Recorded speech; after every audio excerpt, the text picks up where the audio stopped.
de ese chanerío que llamamos chilenidad.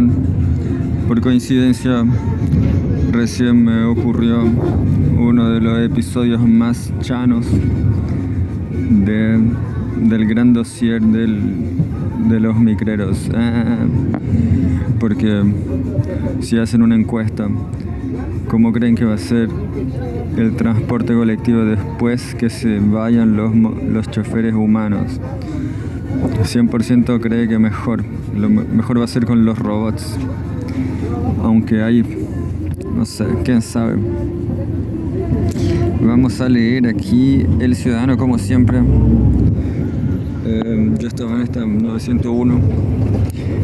La tomé sin saber cómo ir a Placilla, la verdad. Y yo pensaba que para ir a Placilla uno tenía que subir por los muelles. No tenía idea.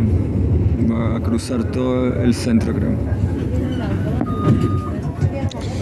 Y bueno, voy a Placilla a vender latas al reciclaje. Y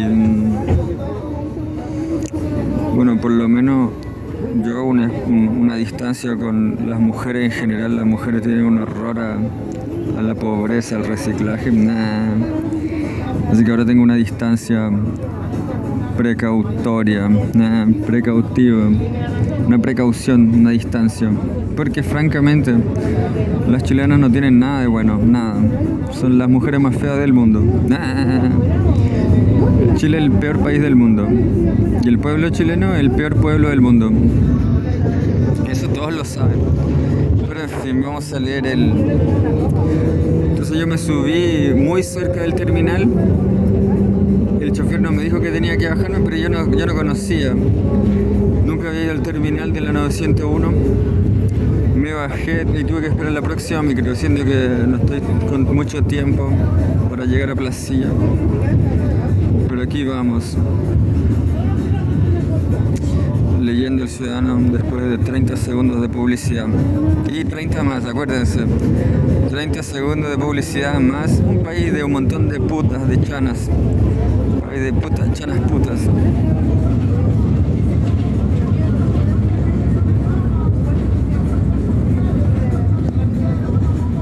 Como siempre hay noticias de ciudadanos chanos. No queremos saber de ciudadanos chanos.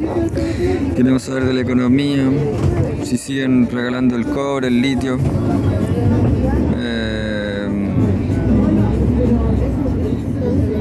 Vamos a leer la editorial, Crónica de una revuelta anunciada. Quizás ya la leí, creo que sí.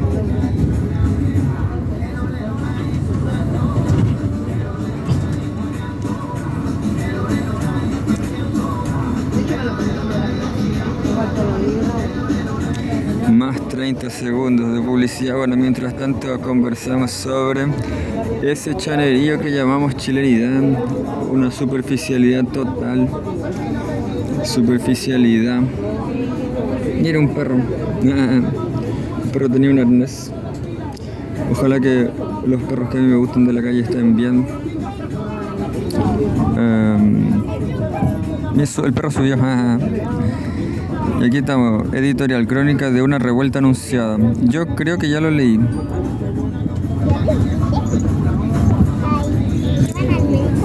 Al día 1, reprimió estudiantes secundarios en el liceo de Jalmar y se mandó un banquete con 1000 invitados y barra libre, contratando a una empresa que no podía contratar con el Estado.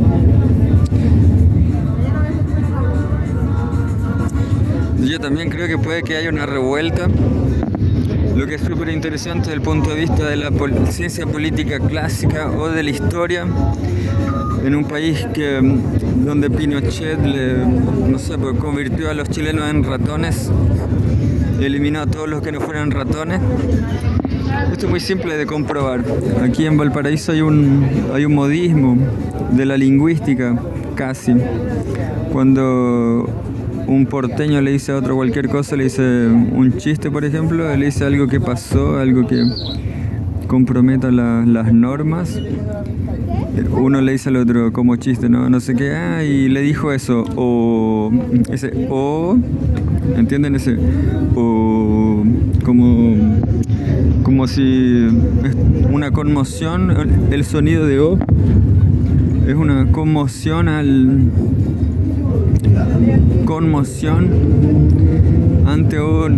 ante una falta, digamos. Entonces, todos los chilenos, incluso el lumpen, tienen esta tendencia a hacer el trabajo de la policía. Todos son policías. Andan diciendo, y después dicen, eso fue una falta. En fin, todos son moralistas. Y bueno, del punto de vista de la ciencia política y de la historia, si hay una revuelta en el gobierno Kast, se va a comprobar que el internet y los celulares pueden más que cualquier cosa. En Chile pueden más que Pinochet. Entonces eso va a cambiar un poco las cosas, creo, para mejor, ¿no? Entonces vamos a leer aquí el artículo. Yo creo que sí. Creo que todavía va a haber mucho chanerío. Cualquier cosa que Kast diga va a ser un montón de chanerío. Al día 1 reprimió estudiantes secundarios en el liceo de Halmar y se mandó un banquete con 1000 invitados y barra libre, contratando a una empresa que no podía contratar con el Estado.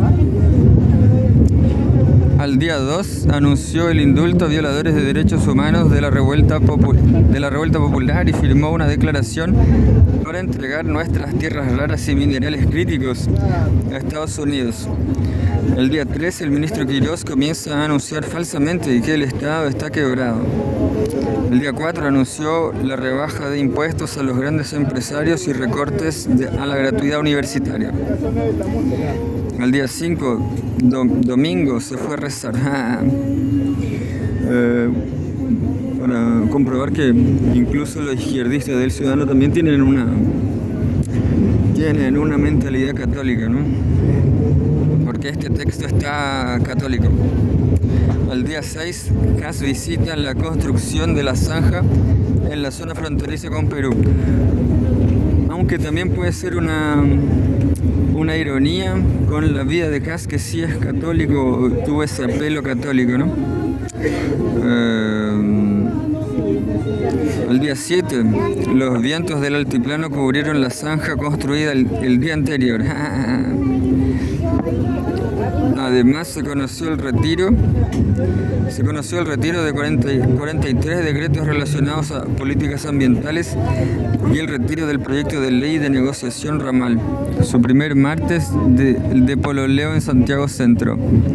Tuvo su primer martes de pololeo en Santiago Centro. No entendí. Al día 8 se conoce el retiro del Plan Nacional de Derechos Humanos y se le pide la cabeza al director de la CONADI tras negarse a retirar carpetas de compra-venta de tierras. Al día 9, Kast pide la renuncia del superintendente de Educación Superior que preparaba sanción a Universidad San Sebastián por pagos irregulares de derecha, entre ellos el presidente del Partido Republicano y senador Arturo Esquella. Además anunció un recorte de 3% para todos los ministerios. Al día 10, la ministra Trindad Steiner solicitó la renuncia de la subdirectora de Inteligencia, Crimen Organizado y Seguridad Migratoria. Se acusa al lío de faldas con causa principal. ¿Qué? No entendí. Al día 11, la ministra Zanedi explicó que Chile vive una situación muy compleja que debemos enfrentar considerando la situación compleja, por lo cual se vuelve muy difícil y muy complejo tomar decisiones al respecto. Y que el barril del combustible en España estaba a 2 euros. Supongo que es caro, ¿no? A ver. No, esto es barato. Barril a $100, no sé, no me acuerdo. Al día 12, domingo, Kast sigue rezando. Al día 13, el ministro Quirós anunció una histórica alza al combustible. Gasolinas subirán del orden de 370% por litro, mientras que el diésel lo hará en 580 por litro.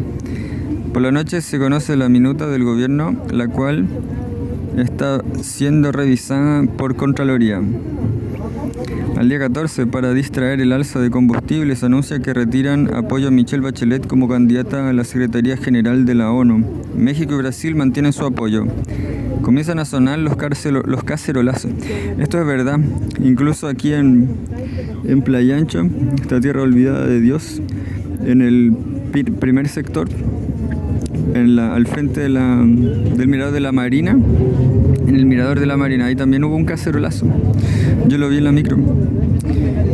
Comienza a sonar los cacerolazos. Ministra de Ciencia denuncia suspensión de becas en el extranjero. Al día 15, la ministra de Seguridad reconoce que reducción de presupuesto también afectará a Carabineros y la PDI. Al día 16, suben los combustibles más de lo esperado. Los estudiantes salen a las calles. Carabineros, en lugar de perseguir el crimen, se dedica a perseguir estudiantes. Normal. Bueno, esa fue la primera noticia corta. Un buen tamaño para leerla en una micro. Vamos a leer más después de la publicidad. Noticias sobre Chile, sobre todo.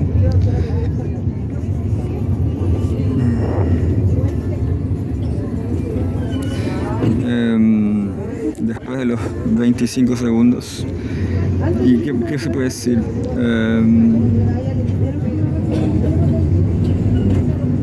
Sí, un desastre total este país. Una vergüenza.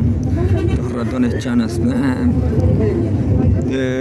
Muy cobardes, ¿no? Muy cobardes, muy mediocre en todos los sentidos. Mini submarinos iraníes convierte a Hormuz en un dolor de cabeza para Estados Unidos. Está bueno. El Chile verdadero, desafíos, realidades y dramas. Esto lo vamos a leer porque es sobre Chile.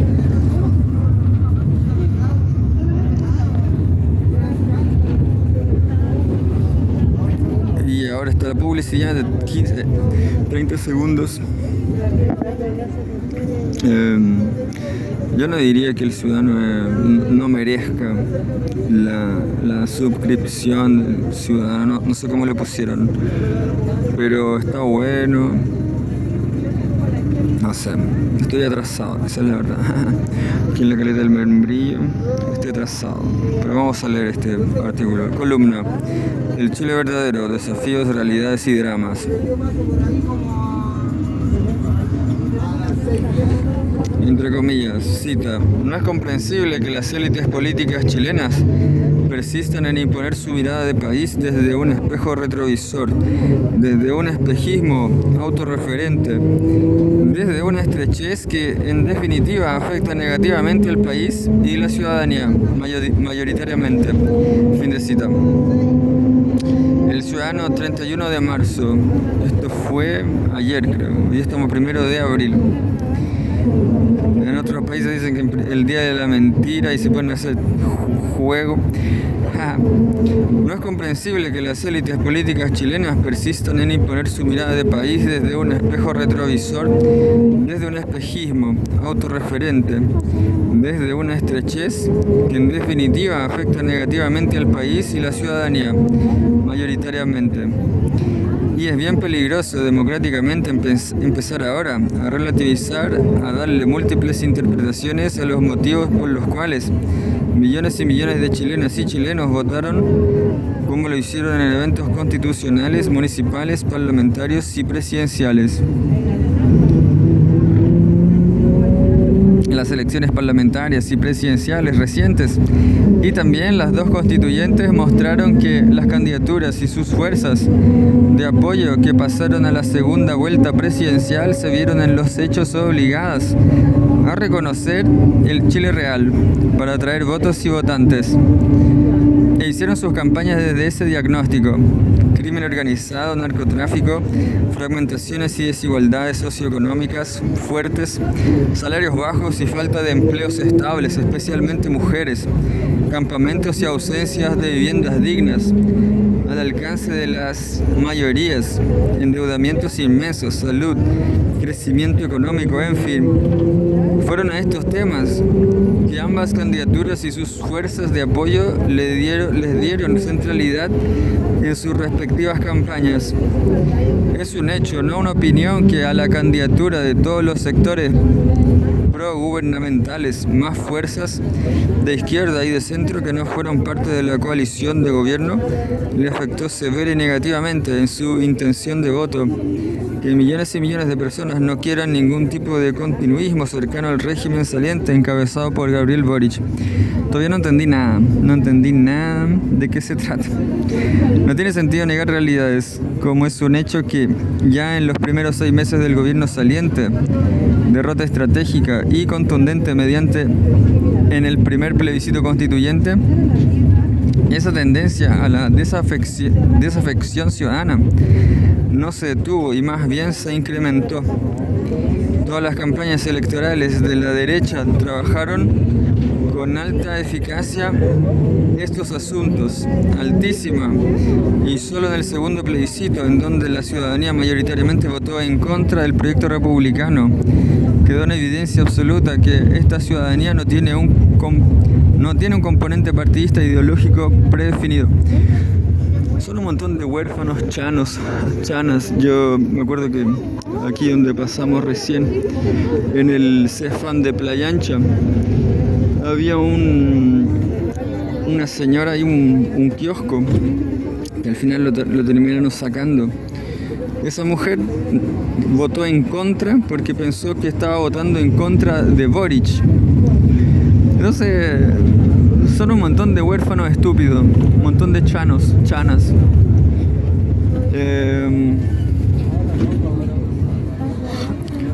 Todas las campañas electorales de la derecha trabajaron con alta eficacia en estos asuntos, altísima. Y solo en el segundo plebiscito, yo como lo dije, con un inmenso y muy activo respaldo de la mayoría de los medios hegemónicos, todas las fuerzas políticas de la derecha literalmente se fondearon para ganar el primer plebiscito constituyente. Lo inverso y lo contrario a lo que hizo el gobierno de Gabriel Boric y las fuerzas de apoyo que hegemonizaron la campaña del apruebo. En el segundo plebiscito, los partidos pro-gubernamentales y el propio gobierno hicieron algo similar a lo que hizo la derecha en el primero, y se hizo una campaña de la cual fui parte en su comando estratégico, en donde se mostró lo nefasto que era el proyecto republicano y derechista respecto de combatir los flagelos del crimen organizado, el narcotráfico, los abusos, especialmente en contra de las mujeres. El gobierno del presidente Boric y los partidos estuvieron en segunda línea de manera consciente. Todo esto para decir que Boric siguió la política de Piñera, la política de la dictadura, en fin. Boric fue un Piñera, un neoliberal, siendo que él prometió que Chile sería la tumba del neoliberalismo. Hubo un fracaso absoluto. La gente quería votar por Piñera porque hacía buenos negocios, no sé. En mi opinión, malos negocios, ¿no? Porque sin derecho a nada, no hay desarrollo. El gobierno del presidente Boric y los partidos estuvieron en segunda línea de manera consciente. No se mostraron, tanto en el primer como segundo plebiscito. Las campañas ganadoras dieron centralidad a la bandera chilena, no a la de los partidos. Y los, entre comillas, rostros no eran dirigencia gubernamental, política o parlamentaria. Eran personas del mundo social, municipal y movimientos ciudadanos.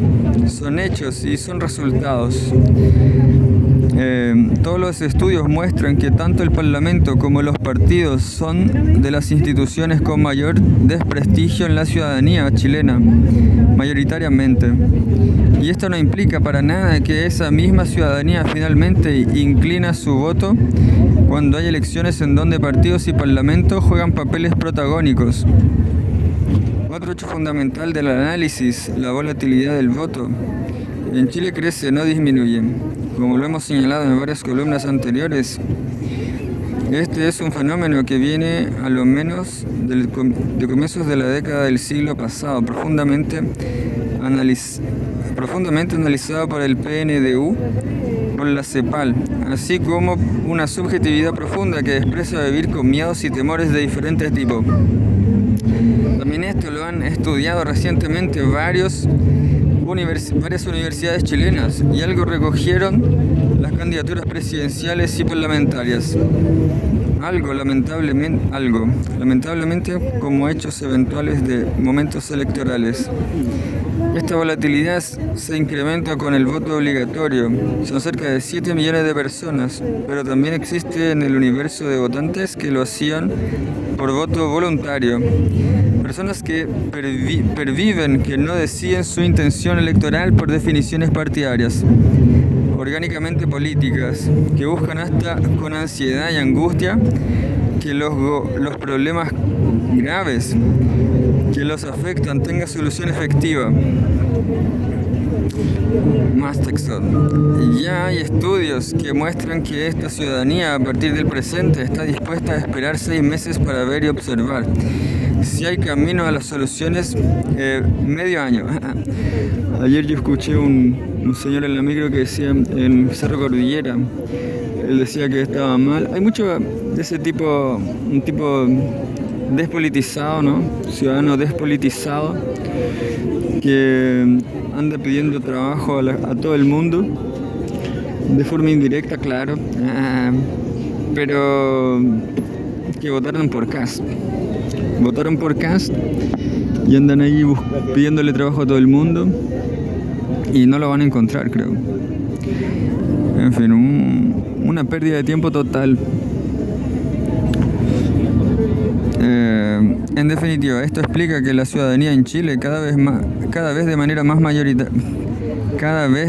más mayoritaria decía su intención de voto de manera muy distante de las opciones partidistas propiamente, y lo haga sobre la base de las propuestas vinculadas a sus emergencias y angustias y quienes cree que podrán darle solución.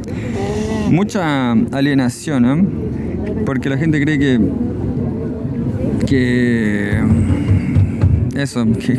puede existir una solución mágica. La gente no tiene idea de política, ¿no? De política económica. Como hipótesis de trabajo respecto de futuros escenarios en los años que vienen, las alternativas se empiezan a agotar, las realmente existentes. En Chile ya ha habido varios gobiernos de la concertación, de la derecha, Renovación Nacional UDI, de la concertación más el Partido Comunista, del Frente Amplio, el Partido Comunista, Socialismo Democrático, Frente Regionalista, liberales, en fin. Esto incluye también a la democracia cristiana. En mi opinión, puro neoliberalismo. Pinochet nunca dejó de gobernar. No sé, francamente, no hay nada que escribir sobre esto. Puro pinochetismo. De hace, no sé, 60 años de pinochetismo.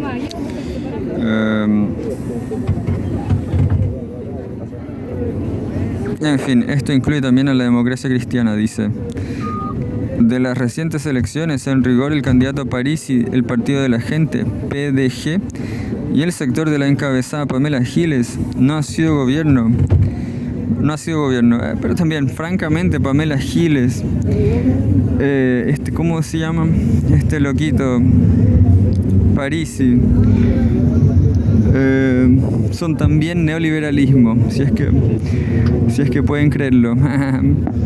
En fin, y el neoliberalismo es también el que está perdiendo la guerra en Irán, también. En el fondo es imperialismo, ¿no? Y bueno, el imperialismo también, ¿por qué está perdiendo la guerra en Irán? Porque se dedicaron a vender bazucas bonitas pero inútiles, en fin.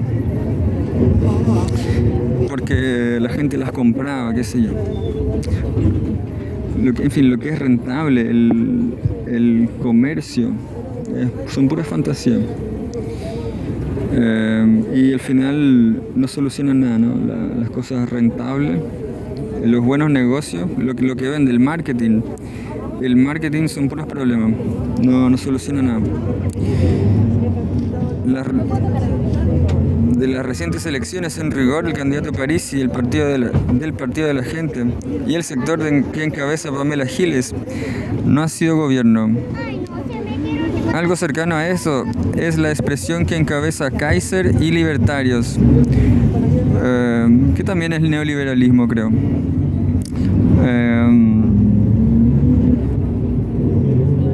Tampoco fuerzas de izquierda que propiamente no han levantado una alternativa nacional y candidatura presidencial propia.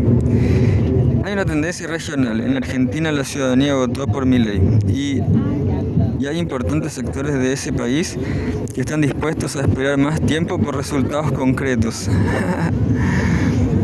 Por, no sé, más desgracia.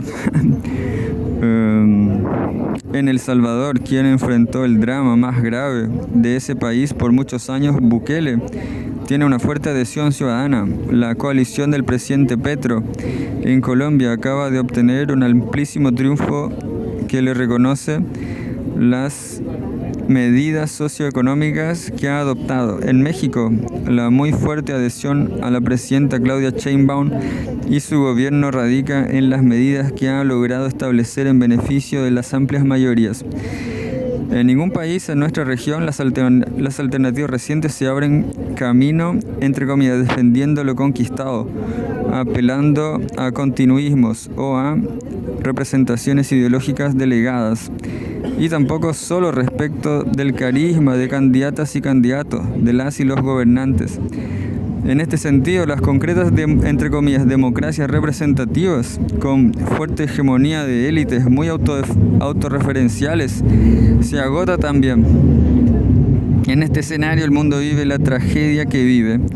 En primer lugar, la tragedia humanitaria en Gaza, en Irán, en África, en nuestra región y Chile no son una excepción. Las masacres continúan, los castigos y bloqueos arbitrarios y unilaterales a naciones como el de Cuba y Venezuela persisten. El gobierno norteamericano tiene un diseño establecido: sacar a China de la región en todos los planos, económico, político, comercial, geopolítico, en todos. Eso es un giro que pasa por arriba de muchas décadas y décadas de relaciones bilaterales y multilaterales de nuestro continente. Especialmente Chile con China afecta el Asia-Pacífico entero. Solo con una referencia, década de los 60 del siglo pasado, el presidente Eduardo Frei Montalva de Chile y el presidente de Argentina Arturo Illia deciden empujar en conjunto una apertura de relaciones hacia China, nación que no es la de hoy y que recién empezaba su proceso revolucionario para salir del agudo subdesarrollo y pobreza en que se encontraba. Frei Montalva nombra a su canciller Gabriel Valdés para que lleve adelante esa misión. La izquierda chilena empujaba en esa misma dirección. Y ese proceso no se detuvo nunca, ni siquiera bajo la dictadura de Pinochet. La relación de Chile con China ha sido altamente beneficiosa para nuestro país, al igual que para toda la región. Nunca ha existido ningún tipo de intervención o presión y menos agresión militar. Es un riesgo grande que esta embestida norteamericana se transforme en tensiones entre naciones del continente y en nuestra región, Cono Sur. Lamentablemente, esto es parte de la historia. En nuestra zona ha habido guerras, agresiones durísimas. Ecuador, Perú, la que protagonizaron dos dictaduras fascistas, las de Argentina y Chile, ambas de derecha, que provocó un escenario que solo la mediación del Vaticano frenó e impidió que hubiera un enfrentamiento militar entre ambas naciones vecinas, con trágicas consecuencias en la década de los 80. Por eso es una urgencia de interés nacional de la patria chilena y de todos los países de la región impedir que el militarismo, cerrar la puerta a una carrera armamentista, evitar el incremento de presencia militar de potencias extranjeras que está en curso en Paraguay, Argentina, Ecuador, Perú, Centroamérica.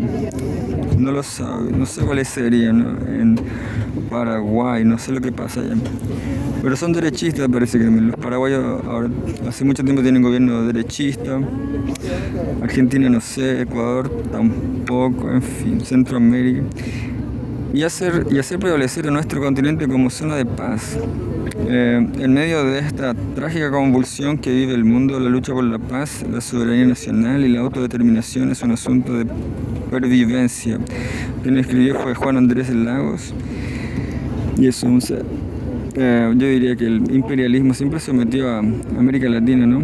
Siempre desde la Segunda Guerra Mundial, con la doctrina Monroe y la doctrina Donroe ahora, ¿no?